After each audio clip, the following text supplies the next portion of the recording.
A gaskiya ƙauna da sanki sun kama ni, in baki na san haiba da babu yan amfani.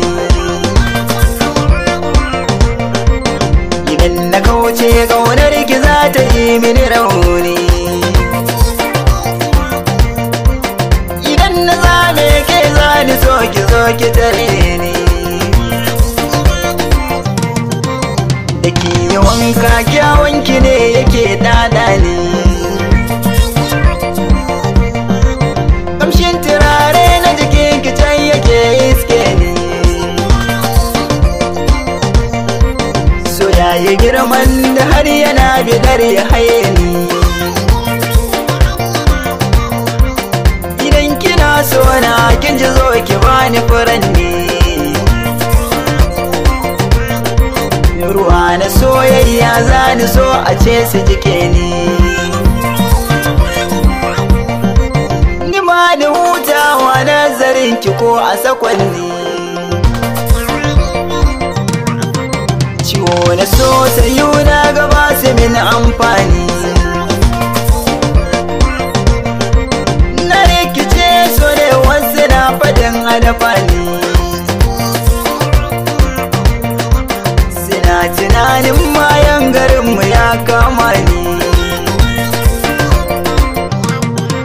Tarkon da na shiga kenan ya zaki iya cire ni. Na barkace na rigize ki dan saita ni. Duk wanda ya ce wa zaki so ki nuna mai ni. Wani raliba ni daukar raini,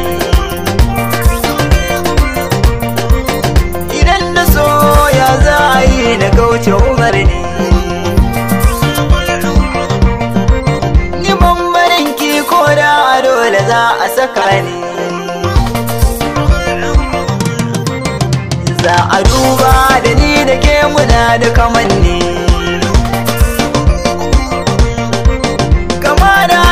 Ceken biki a yau da sani, raba mu mai sanyi ya je ya canza tunani. Ni ba sani na soki kuma ba a hana ni, ko ba a so na sire a ganni ba a tare ni.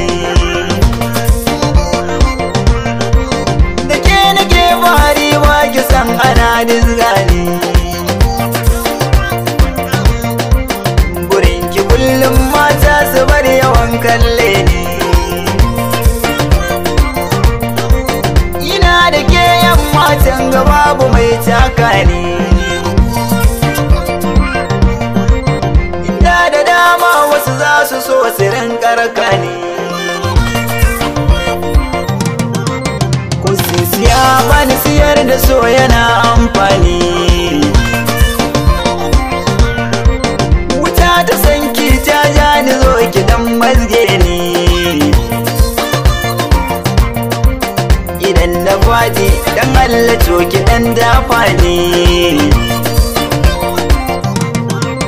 Kina cikin raina zuciyar ki kar ki cire ni.